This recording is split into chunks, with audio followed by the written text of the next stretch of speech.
and welcome back to my channel. I am Upasana Taneja. So in this video we have very simple paid mass question order of operation.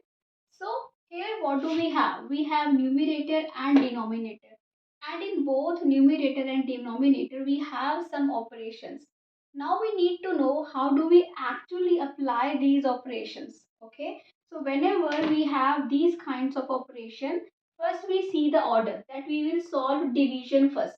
Now if you see here, you have two division signs. Then how do we solve this? Then you always follow left to right order. Okay, how?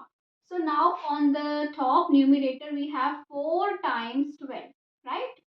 We just solve the bracket. 4 multiply 12 you can write. Now here 1 plus. So we will not solve this addition first. We will solve this part first, right? Order of operation. Division comes first. So here we will start with the left operation first.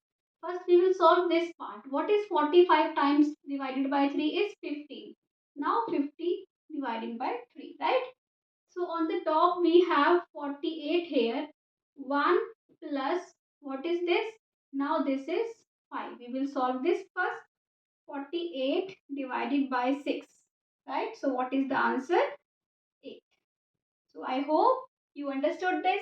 If you like it, please subscribe to my channel. Thank you. Bye bye.